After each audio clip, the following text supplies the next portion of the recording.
நீ விஷயமே கேள்விப்படவில்லையா? உன் ஊர் காளைகளுக்கு இனி வேலை இல்லை. என்ன? உன் நாட்டின் மாடுகள் இனமே அழிய போகின்றது. என்ன? ஜல்லிக்கட்டை நடத்தவே முடியாது. என்ன? கெட் அவுட் இஸ் மை ஏன் நடத்த முடியாது? நடத்தக்கூடாது என்று உச்சநீதிமன்றம் தீர்ப்பு வழங்கியுள்ளது. அதைதான் அதிகாரிகள் பின்பற்றுவார்கள்.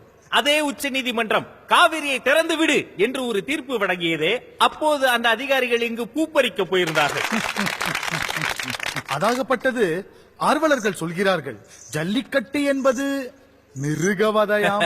ஜல்லிக்கட்டு மிருக வதையாம். காவல்துறையிலே மோப்பனாய் பிரிவு வைத்துக் கொள்வது, ராணுவத்திலே குதிரைப்படை வைத்துக் கொள்வது, கோயிலுக்குள் யானையை சங்கிலியில் கட்டி போட்டு வைத்துக் கொள்வது, வெளிநாடுகளில் வாட வேண்டிய பனிநாட்டு நாய்களை கழுத்தில் சங்கிலி மாட்டி பெசநகர் பீச்சில் வாக்கி கூட்டி செல்வது, இவையெல்லாம் வதையிலே, ஜல்லிக்கட்டு மட்டும் வதையா போயா. ஜல்லிக்கட்டில் பாவம் இளைஞர்கள், அப்பாவி இளைஞர்கள் சாவதால் அதை தடை செய்ய சொல்லி கிருஷ்ணா, ராமன் என்ற தங்களின் அவதார பெயரை வைத்திருந்த இளைஞன் ஒருவன் கிரிக்கெட் விளையாடும் போது அடிபட்டு இறந்து போனானே, நீங்கள் கிரிக்கெட்டை தடை செய்து விட்டீர்களா? செனா என்ற கார்பந்தய வீரன் காரேசிலே செத்து போனானே, கார்பந்தயங்களை தடை செய்து விட்டீர்களா? தமிழ்நாட்டில் ஜல்லிக்கட்டால் செத்தவர்களை விட சாராயத்தால் செத்தவர்கள் தான் அதிகம். சாராயத்துக்கு தடையிலே, ஜல்லிக்கட்டுக்கு தடை. மனிதர்களை விட்டு விடுவோம். மாடுகளை அதிக கொடுமை செய்வதால் இல்லை இல்லை இல்லை, மாட்டை போல உடைக்கும் தமிழர்கள் நாங்கள். எங்கள் மாடுகளை தெய்வங்களை போல பாதுகாப்போம், கொடுமைகளை எல்லாம் செய்ய மாட்டோம். ஆனால் ஏனோ வழக்கு உங்கள் மீதுதானே வருகின்றது. கிருஷ்ணா, உழுகிற நிலத்தில் விடுகிற வீடுகளை கட்டி புதிய சென்னை புதிய சென்னை என்று கூவி கூவி விற்கும் வியாபாரிக்கு எம்பி சீட்டு வருகிறது, எம்எல்ஏ சீட்டு வருகிறது. உழவோடும் உணர்வோடும் கலந்து விட்ட காங்கேய மாடுகளை காக்க போராடும் போராளிகளின் மீது குற்றச்சாட்டு வருகிறது, வழக்கு வருகிறது, காவல்துறை வருகிறது. கர்ணா கர்ணா, நம் பக்க நியாயங்கள் எனக்கு புரிகின்றது, ஆனால் அவர்களுக்கு புரியவில்லையே. ஜல்லிக்கட்டை வீடியோ கேமில் ஆட சொல்கிறார் ஒரு நீதிபதி. இந்த நாட்டில்தான் குழந்தைகள் எல்லோரும் நீதிபதியை போல பேசுவார்கள், சில நீதிபதிகள் குழந்தையை போல பேசுவார்கள். எனக்கு 2000 ரூபாய் நோட்டுக்கு சில்லறை தேவைப்பட்டதால் நான் அதை மாற்றிக்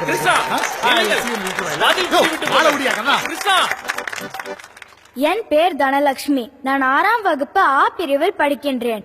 ஜல்லிக்கட்டு என்பது வெறும் விளையாட்டு அல்ல, அது நம் நாட்டின் அடையாளம். நம் தேவை தரமான பால் தரும் நம் நாட்டு மாடுகளா, இல்லை சர்க்கரை நோய் பரப்பும் ஜெர்சி மாடுகளா? செஞ்சோற்று கடன் தீர்க்கு சேராத டீ போட்டு. கர்மா ராமா, ஆமா இன்னைக்கு உனக்கு வில்லேஜ் கொடுக்கலையா? சல்லி பயலே, நான் ராமர் கிடையாதுடா, கிருஷ்ணன். ஆமா, இப்படியே ஏமாந்தாரு. அங்க எல்லையில நம்ம ராணுவ வீரர்கள் சாமி.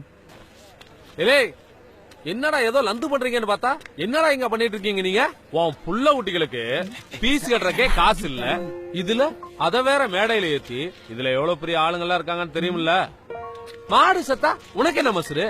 சும்மா வேக்கான பேசு. நல்ல கூட்டம்ல. சாயங்கால பேப்பர்ல என்ன போட்டிருக்கா? குன்னாத்தூர்ல 8 விவசாயிகள் தற்கொலை. 2000 ரூபாய் நோட்டா 20 கோடி ரூபாய் ஒரு வீட்டில் பதுக்கலாம். த்ரிஷாக்கு கல்யாணம். த்ரிஷாவுக்கா? நம்ம த்ரிஷாவுக்கா? யாரோட? எப்போ? எப்படி? நான் சொன்னேன்ல, விவசாயி செத்து போனா ஏன்னு ஒரு பைய கேட்க மாட்டான்.